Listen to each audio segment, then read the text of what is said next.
Watch out mga lord. Ano naman kami ho, ayun ito na ba? Dahil nandito kami sa Medjubel, dumaan na rin kami dito sa Knuckle Beach. Pero hindi na kami maliligo, mag-walking lang kami ni YP. Yan sa may garden niya oh. Tapos ito nadaan na namin, foot massager daw. Iba't ibang tao dumadaan doon, kaya nakakatakot dumaan sa foot massager. Tapos ito ang beach niya oh. Medyo malayo ang liguan dito. Tapos yan ang tubig niya. Medyo mababaw, hindi kamukha sa Darren Hill at sa Rastanura. Pero kung gusto mo lang naman magbabad, okay lang naman din dito.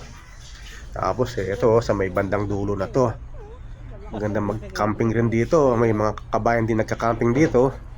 Tapos yan, mag-walking lang dito sa may bridge nila.